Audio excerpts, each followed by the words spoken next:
William Phillips, Premio Nobel de Física en 1997, y Derek Barton, Premio Nobel de Química en 1969. En definitiva, el conocimiento científico lleva a la conclusión inequívoca de la existencia de Dios. Es por ello que el ateísmo, que representa una minoría, es una ideología, un dogma de fe que desecha la razón y la lógica. Y es por eso que, según un estudio realizado por un científico israelí llamado Baruch Saleb, publicado en su libro 100 años de premios Nobel, más del 90% de los premios Nobel de ciencia son teístas, es decir, que creen en Dios. Bueno, hablamos sobre lo que es la diferencia, hermanos, entre la religión y el evangelio. Hay un ejemplo. Imaginen que están tratando de llegar a un destino alto, que está pues muy elevado y que representa la salvación y la reconciliación con Dios. Representa estar en paz y armonía con Dios. Para llegar hasta arriba, hermanos, tienen que, mejor dicho, tienen que tener dos medios diferentes, pero solo uno de ellos llega. En un lado van a tener una escalera para poder llegar, que está compuesta por muchísimos peldaños. Por muchos peldaños va a estar compuesta.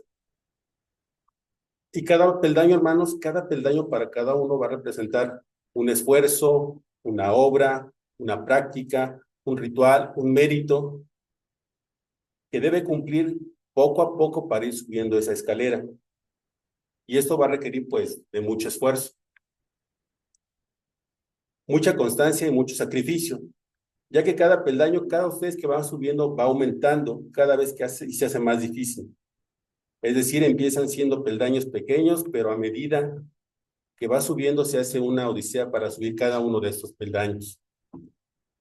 Para poder usar esta escalera debe pagar un precio, porque no es gratis. Luego, del otro extremo, tienen un puente que lo lleva al mismo punto que ustedes quieren llegar, pero es un lugar llano, plano, fácil de llegar, hermanos. Este puente, a diferencia del otro, es gratis. Y aquí no tienen más que solamente ir caminando y andando por el camino para poder llegar a su destino.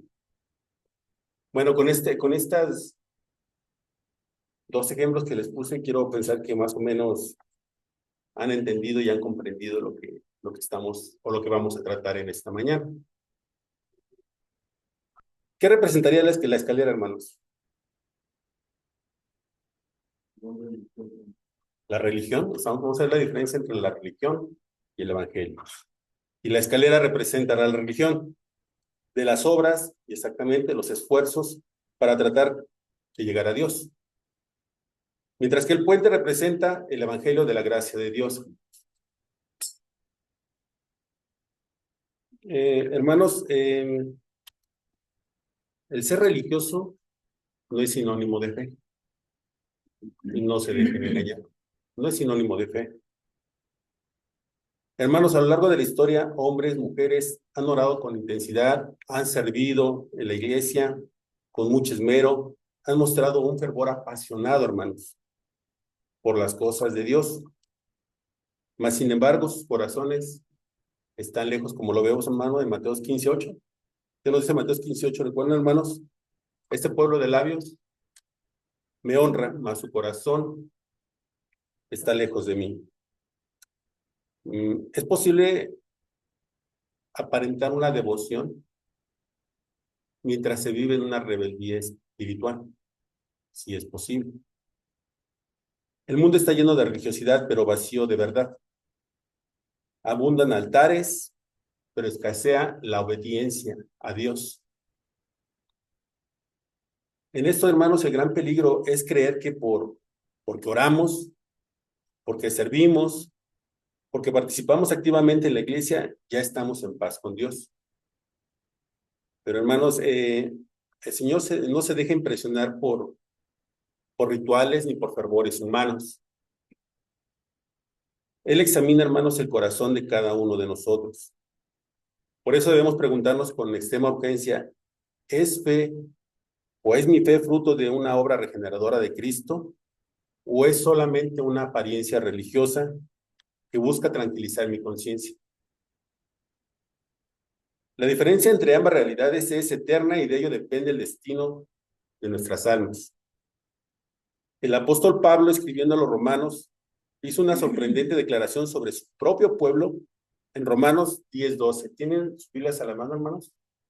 Romanos 10:12. Bueno, estamos hablando de que Pablo, escribiendo a los romanos, hizo una sorprendente declaración sobre su propio pueblo. En Romanos 10:2 dice: porque yo les doy testimonio de que tienen celo de Dios, pero no conforme a ciencia. Es decir, el pueblo de Israel estaba marcado por una devoción visible, por una pasión intensa hacia la ley, hacia los ritos y hacia la tradición religiosa, pero estaban ausentes de ese fervor de la verdad que salva. Había fuego, pero sin luz. Había entusiasmo, pero sin fundamento. Esta afirmación de Pablo debería hacernos estremecer a todos, hermanos, porque describe no solo a los judíos de aquellos tiempos, sino a millones de personas de todas las épocas, que confunden el celo religioso con la verdad. Hermanos, el celo religioso puede impresionar a los hombres, pero en ningún momento puede engañar a Dios. Muchas personas se entregan a la oración como una repetición mecánica. Se esfuerzan en servir dentro de la comunidad cristiana, a ser activos, estar presentes en todas las actividades. Se apasionan en defender tradiciones, pero todo ello puede hacerse sin una verdadera conversión del corazón. Todo eso puede hacer. Pablo mismo, hermanos, Pablo mismo fue ejemplo de esto. Antes de encontrarse con Cristo en el camino a Damasco,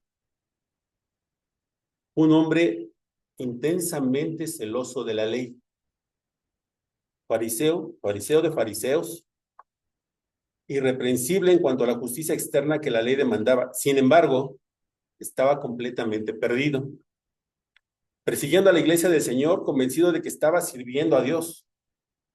El celo que no está guiado por la verdad del Evangelio termina siendo un instrumento de error.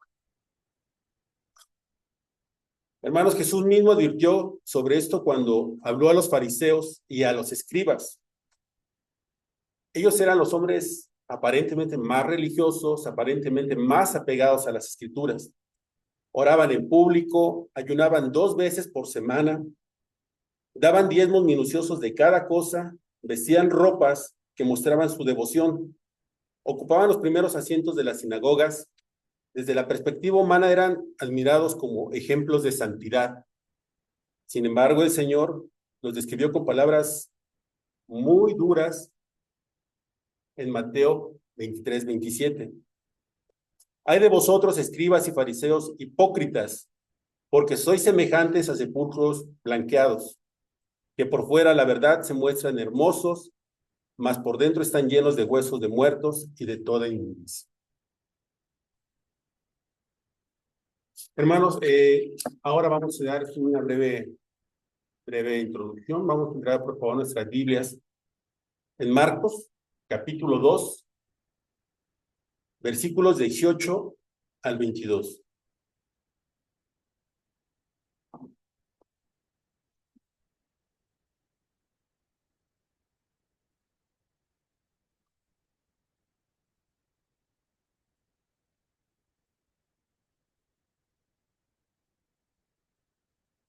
¿Ya lo tienen, hermanos? ¿Quién me puede hacer el favor de leer del 18 al 22? Y los discípulos de Juan y los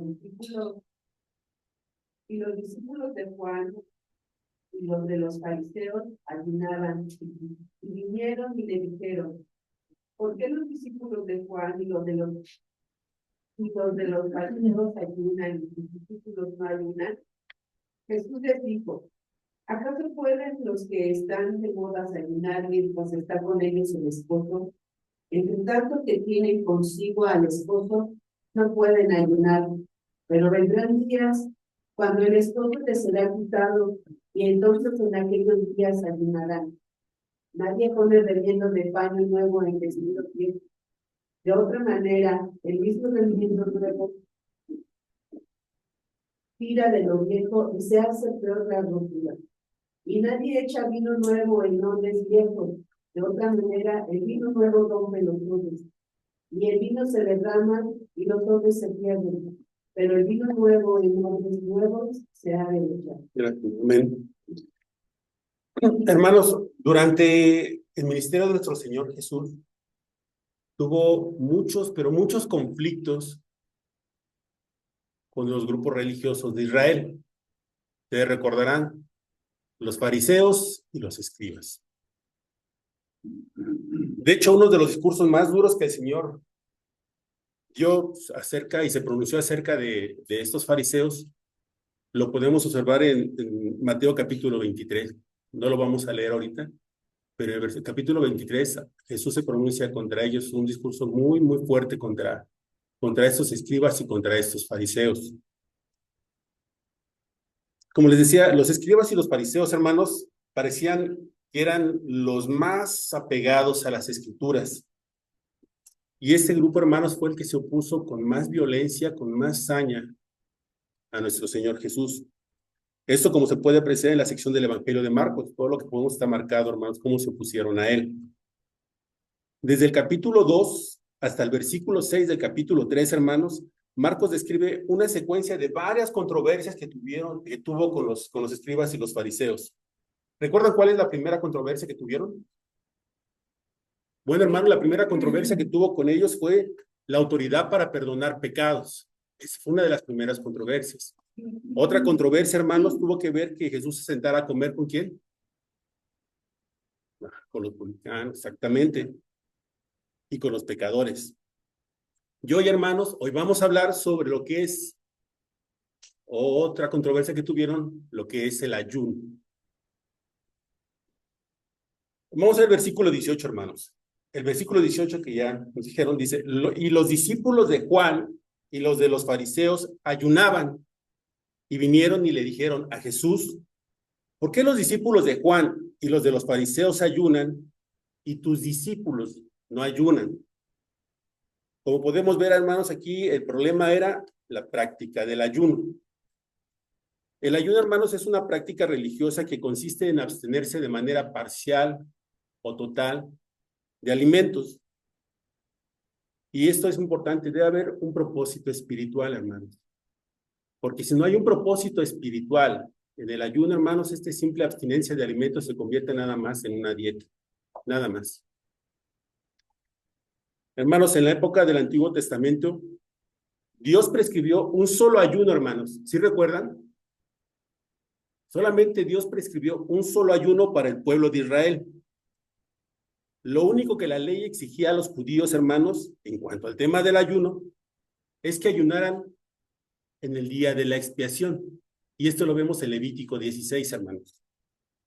Y los judíos correctamente solían ayunar de manera voluntaria en momentos de aflicción o dificultades para buscar el rostro de Dios en oración o expresar la humillación de su arrepentimiento. Pero con el tiempo, hermanos, con el tiempo, lamentablemente, algunos empezaron a ver el ayuno como para ganar el favor de Dios. Como si estas personas estuvieran diciendo, oh, mírame Dios, aquí estoy, ve cómo estoy sufriendo para que tú me hagas caso. Lamentablemente así lo empezaron a ver, hermanos. Mientras otros comenzaron a usar el tema del ayuno para demostrar a los demás su devoción a Dios, como es el caso de los escribas y de los fariseos. Los fariseos tenían la práctica, hermanos, hace rato que comentamos, de ayunar 2 veces a la semana, los lunes y los jueves. Ellos apartaban esos 2 días para ayunar, 2 días por semana. Y eso lo podemos ver en la parábola de Lucas 18, que habla del fariseo y del publicano, hermanos. ¿Sí la recuerdan? ¿Qué decía el fariseo? Él ayunaba 2 veces por semana. Y hermanos, a esto es a lo que se refiere el Señor Jesús en Mateo 6:16, si lo tienen. Yo lo voy a leer.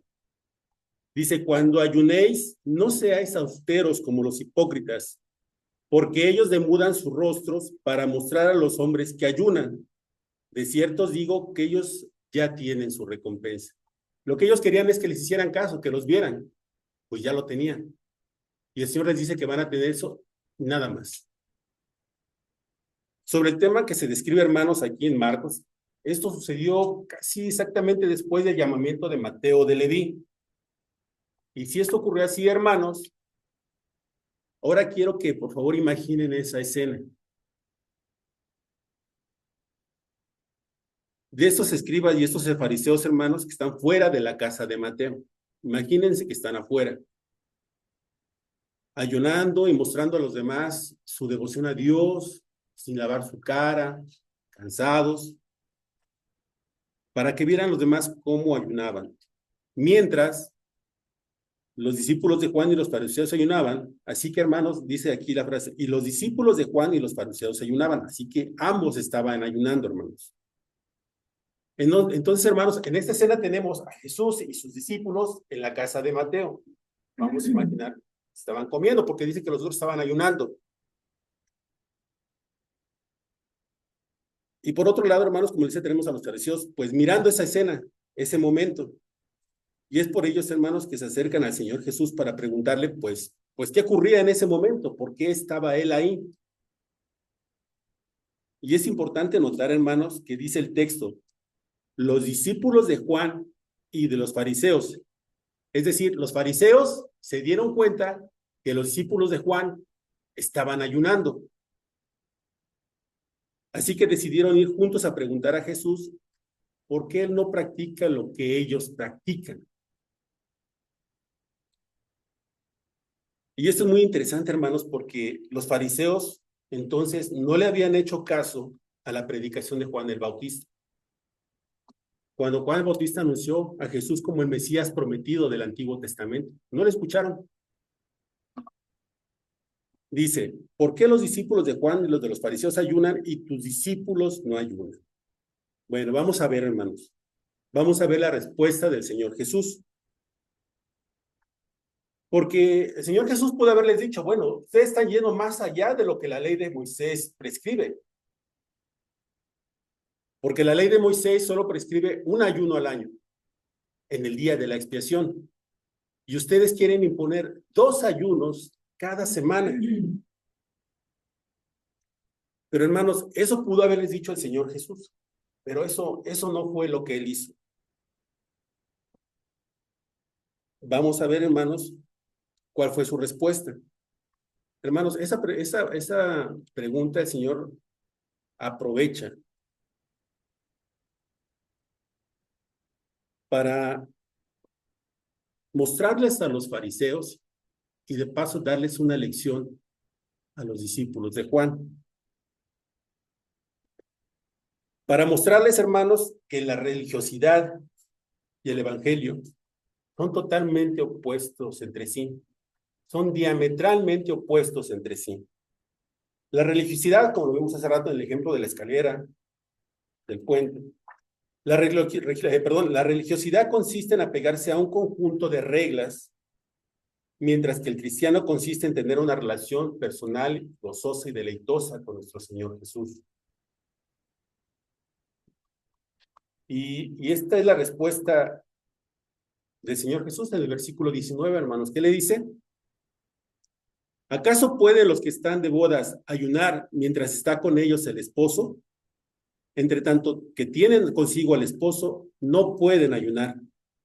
Hermanos, lo que Jesús está diciendo aquí, hermanos, es que sus discípulos no podían ayunar porque Él estaba con ellos. Porque estar con Jesús, hermanos, es como estar en una fiesta de bodas. Así lo presenta la Biblia, la palabra. Y no como invitados, hermanos, no como invitados de lujo. Nosotros somos la novia. Así que, hermanos, no era apropiado ayunar. Hermanos, en esos tiempos las bodas, en la época de nuestro Señor Jesús en Israel, eran un gran evento. Las bodas eran un gran evento. Alegría, celebración, festejos. En donde los novios en ocasiones eran tratados como reyes, literalmente. Eran tratados como reyes por toda una semana completa de esas celebraciones. Así que no era apropiado que una persona decidiera ayunar en medio de una fiesta de bodas. De hecho, los rabinos de Israel, prohibían que en tiempo de bodas se ayunara. Ellos decían que no se debía llevar a cabo ninguna práctica religiosa que impida la festividad, incluyendo el ayuno.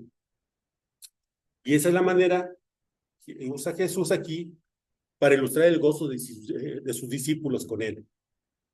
Hermanos, no sé qué concepto tengan ustedes de lo que significa tener una relación con Jesús, pero la Biblia, hermanos, lo representa como estar en una fiesta de bodas. Así lo presenta. Ahora, hermanos, ¿qué quiere decir esto? ¿Que los cristianos no deben ayunar? Por supuesto que no. Vamos a ver el versículo 20 de Marcos 2. Dice, pero vendrán días cuando el esposo les será quitado, y entonces en aquellos días ayunarán. Ven, aquí el Señor da por sentado que los suyos iban a tener que ayunar. Hermanos, la ilustración que Jesús utiliza aquí es una fiesta de bodas, donde de repente el novio es quitado. Y hermanos, esta es la primera alusión de Jesús a su muerte en el Evangelio de Marcos. Jesús sabía desde un inicio que el propósito de su venida era morir en una cruz por los suyos. Más claramente lo podemos ver, hermanos, en Marcos capítulo 8, versículo 31, donde dice, y comenzó a enseñarles que le era necesario al Hijo del Hombre padecer mucho y ser desechado por los ancianos, por los principales sacerdotes y por los escribas, y ser muerto y resucitar después de 3 días. Y más adelante también lo podemos ver en Marcos capítulo 10, versículo 45. Aquí vamos a ver el propósito de la muerte, porque el Hijo del Hombre no vino para ser servido, sino para servir y para dar su vida en rescate por muchos.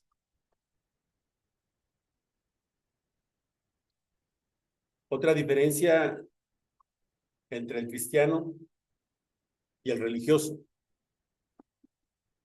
Hermanos, el cristiano no hace lo que hace como una práctica formalista, sino lo hace como una práctica que corresponde a la realidad de su corazón. Esa es otra diferencia. Por eso vemos en el texto de Mateo capítulo 6, versículos 16 al 18, dice, cuando ayunéis, no seáis austeros como los hipócritas, porque ellos demudan sus rostros para mostrar a los hombres que ayunan. De cierto os digo que ya tienes su recompensa, pero tú, cuando ayunes, unge tu cabeza y lava tu rostro. Es decir, aquí dice, pues pongan su mejor cara, no muestren que ayunan. Para no mostrar a los hombres que ayunan, sino a tu Padre que está en lo secreto, y tu Padre que te ve en lo secreto recompensará en público. El Señor Jesús quiere decir aquí que el ayuno, hermanos, para el cristiano no es un deber establecido para darle pena a Dios. El cristiano se abstiene en ocasiones de alimento para dedicarse de una manera completa a buscar a Dios en oración. Hermanos, la gran diferencia que veo aquí entre la religiosidad y el evangelio es que uno trata con lo exterior, mientras el otro trata con el corazón.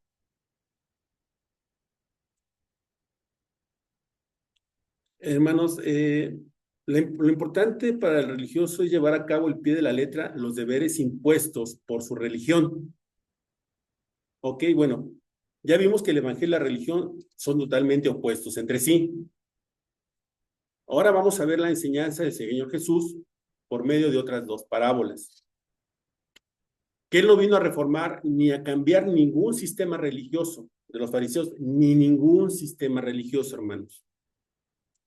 Él vino a traer algo completamente diferente. Lo vemos en Marcos, versículo 21. Ahí lo puede leer, hermanos. Por favor. Capítulo 2, versículo 21.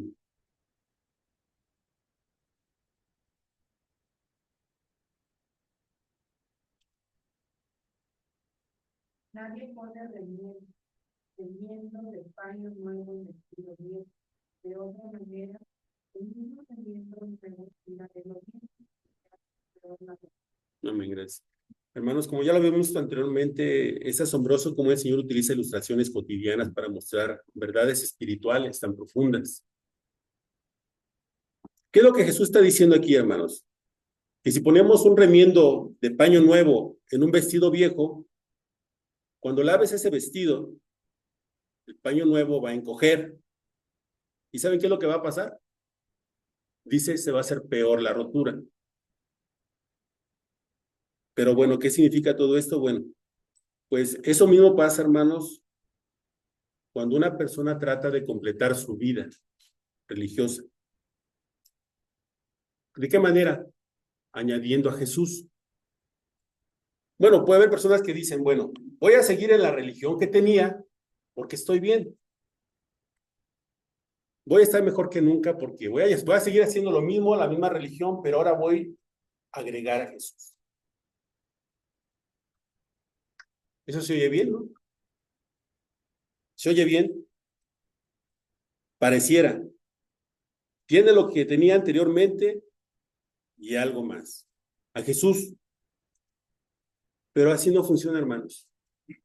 Así no funciona. Porque les dije hace rato, hermanos, Jesús no vino a mejorar lo viejo. Él vino a reemplazarlo por algo completamente nuevo. Y eso incluye los aspectos ceremoniales de la ley de Moisés que Dios mandó.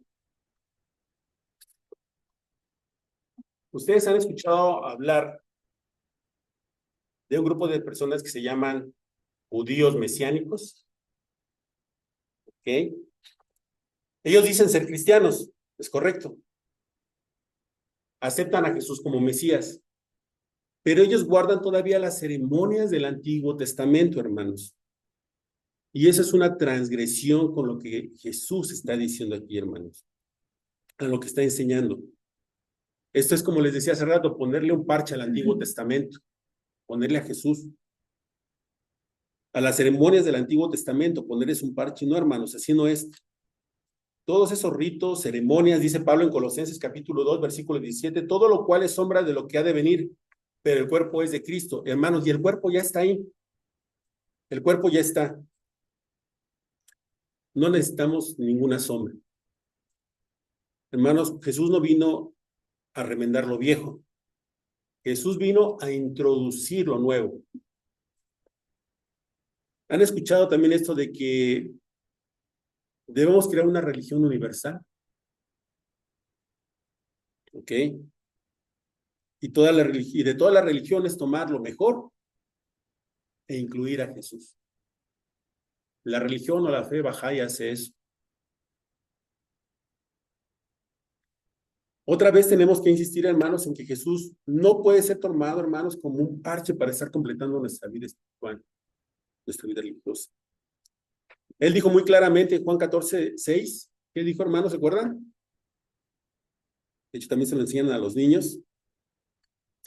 Yo soy el camino, yo soy la verdad y la vida. Nadie viene al Padre sino por mí. Y en Hechos 4:12 dice el apóstol Pedro, y en ninguna otra hay salvación porque no hay otro nombre bajo del cielo dado a los hombres en que podamos ser salvos. Y Pablo dice en 1 de Timoteo 2:5, porque hay un solo Dios y un solo mediador entre Dios y los hombres, Jesucristo hombre.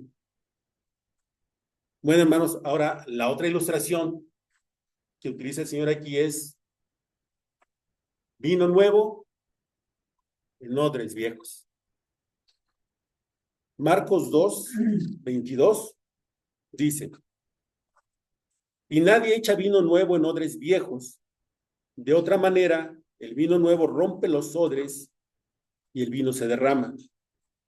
Y los odres se pierden, pero el vino nuevo en odres nuevos se ha de echar. Misma enseñanza que la anterior, hermanos, misma enseñanza que la parábola anterior. Hermanos, en aquellos días los odres sean fabricados de piel de cabra. Esa piel, con el paso del tiempo, perdía su elasticidad. Se secaban y por lo mismo perdían la elasticidad. Por lo que cuando se echaba vino nuevo en un odre viejo, nuevo, hermanos, no había ningún problema. ¿Por qué? Porque esa piel era fresca, se iba a expandir cuando fermentara. Pero si echaban vino nuevo, un odre viejo, la fermentación tarde o temprano iba a reventar, hermanos, esos odres. Y es a lo que se refiere. Y entonces aquí, hermanos, dice, pues si se derrama, pues se va a perder el odre y se va a perder también el vino.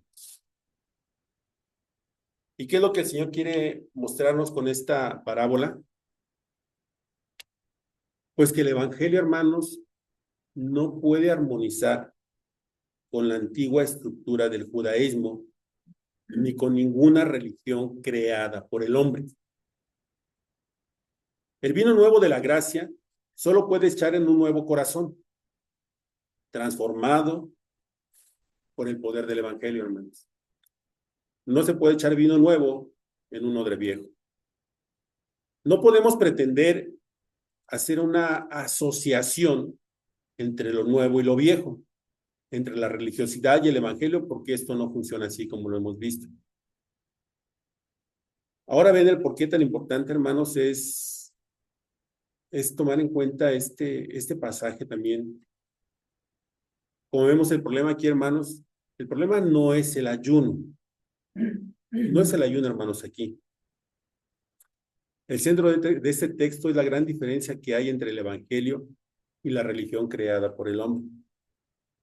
Hermanos, el cristiano es alguien que ha recibido una vida nueva.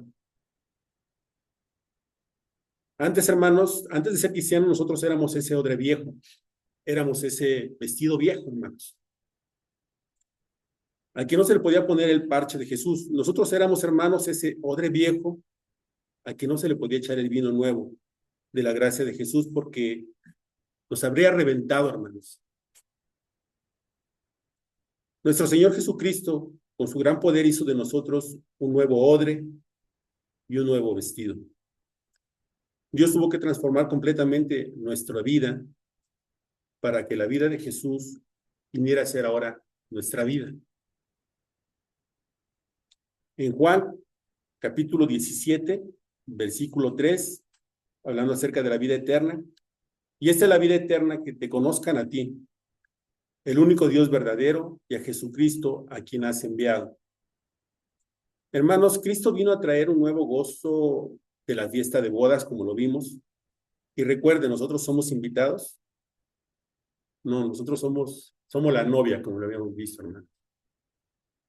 Hermanos, y si en esta hora que están aquí sin Cristo, pueden pensar que a lo mejor este mensaje no es para ustedes, pero sí, hermanos. Sí es para ustedes, para quien esté así. Hermanos, espero que con este mensaje les ayude a examinarse, para que puedan darse cuenta si son religiosos o si en verdad tienen una relación, como nos hace rato, una relación personal, deleitosa y gozosa con nuestro Señor Jesús. Bueno, hermanos, pues nosotros damos término a esta enseñanza en la mañana, la diferencia entre la religión y el Evangelio. Inclinamos nuestros rostros. Señor, te doy gracias en esta hora, te doy gracias por tu palabra, Señor. Señor, te pido que a través de esta enseñanza, Señor, permitas examinarnos y darnos cuenta, Señor, si somos realmente y verdaderamente tuyos, Señor, si tenemos realmente una religión, una relación personal y gozosa, bendito Padre, contigo, con el Señor Jesús, nuestro Señor Jesús. Así como lo muestras, bendito Padre, aquí en tu palabra, el estar con Jesús es como estar en una fiesta de boda, Señor. Es tener un gozo completo y total, bendito Padre. Señor, te pongo en tus manos el siguiente tiempo, Señor, la predicación, tu alabanza, Señor.